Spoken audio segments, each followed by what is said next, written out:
Hey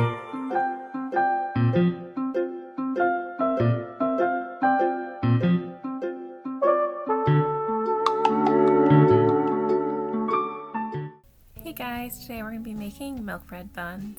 Let's get started. First, in a stand mixer bowl, you're going to need 2 1/4 teaspoons of yeast, 1/3 cup of sugar, and I just realized I actually put the salt in instead of sugar, and of course it's going to kill the yeast. This is my 1/3 cup of sugar. So now we're going to put the 1/3 cup of sugar. And then we're also going to add in our milk. We're going to heat this up. For the issue with the salt, I'm just going to hope it works. But don't do that, okay? Make sure you add the salt in with the flour. Just a side note. For the milk, you're going to want it to be between 100 to 110 degrees. Mine's at 77, so I'm going to heat this up again. There we go, close enough. It's at 96. We're going to dump that in. And hope for the best. Oh, and I also dumped in some more yeast just in case, because yeah, salt does kill yeast. You don't want to add those in at the same time. Let's just see what happens.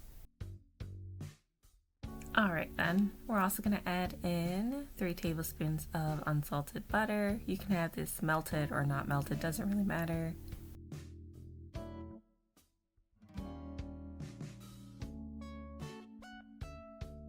And then we're going to add in our eggs. You just need 1.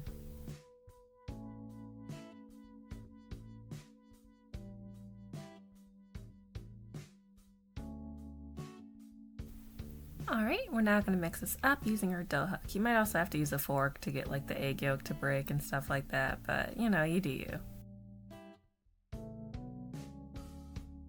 Alright, that looks fine. A little chunky, but that's completely okay. Now we're going to add in our flour. So go ahead and start off with a cup or 2. I did, I think, 2 or 3 cups to start. And here's also where you add in your salt, if you didn't accidentally do it earlier, so do that as well. And then just mix this and then keep adding flour as you go. You're going to go up to 4 to 5 cups in all. But really you just want a nice soft dough that's not too sticky, but just a little sticky. Alright, here's our dough. Nice and soft. We're going to add this to a bowl and let it sit for about an hour. Meanwhile, when the hour's almost up, you're going to get a 9-inch circle cake pan. And I have these extra cake strips from when I cut out circles to bake cakes. So I always save them for little situations like this. So we're essentially just going to cut off the sides so we can make 2 parchment paper strips, and then we're going to use those to line our pan.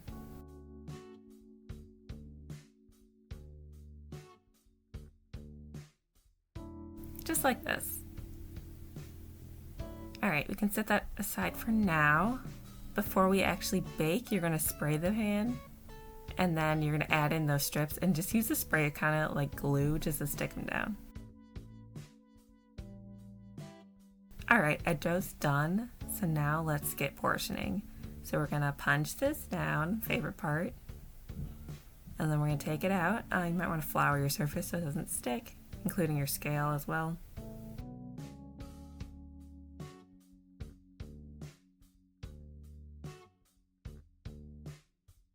And then you're going to turn out your dough. Just pat it down, try to get all that air out.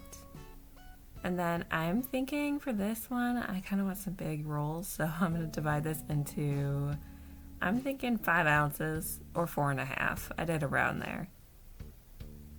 But yeah, whatever you would like. After you're done with that, as you can see, I chose 5 ounces. You're going to turn it into a little dough ball.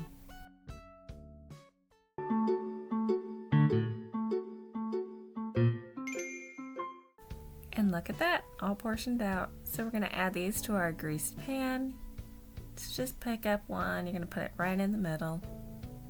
And give me a second to clear this out of the way. Okay, there we go. Put in the rest of them.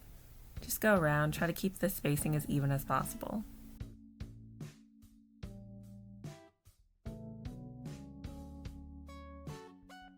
Alright, one more, gotta squeeze it in here. There we go.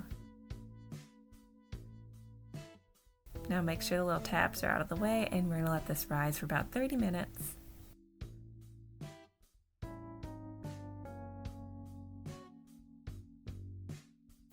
Ooh, look how much they grew. Okay, so now we got to top these with a little bit of egg wash. It's like painting a picture. Once you're done, you're going to bake this at 350 for 20 to 25 minutes, or until golden brown.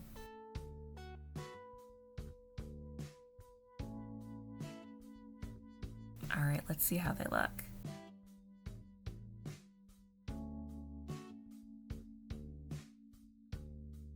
Here they are. Isn't that pretty? Nice brown and shiny. Alright, so once they cool for about 10 minutes, we're going to flip this onto a rack. Alright, so I successfully transferred it over. Didn't show that on purpose, just in case, something went wrong. We're going to set that aside and then work on our whipped cream filling. So you take a thing of cream and... give me a second. Okay. And then we're going to add powdered sugar. I kind of eyeballed this, like a half cup. And then we're going to whip this up all the way until you kind of get some stiff peaks. Just keep on going until you get around this point. There we go. Alright, so go ahead and transfer this over to a piping bag. I didn't use a couple here, I just used a tip in the bag because I was lazy, but you can go ahead and do that if you would like. It is a little bit easier.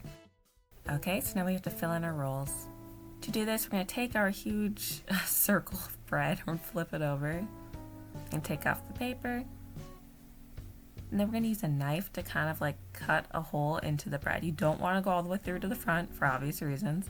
We're just going to want to go kind of midway and just use the knife to kind of make a wedge to make some room in there for the cream. Repeat this with the rest of the rolls. Then we're going to take our piping tip and push it into that hole and fill it in.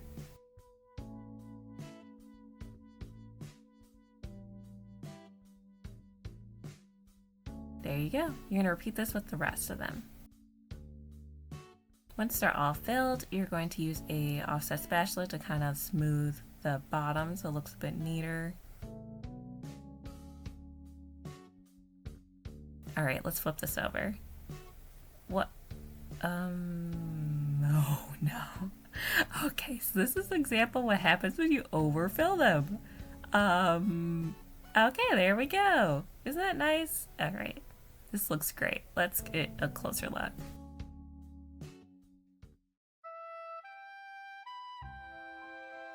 Alright, that's looking pretty good if we ignore the bits of cream everywhere. Let's get a cross section.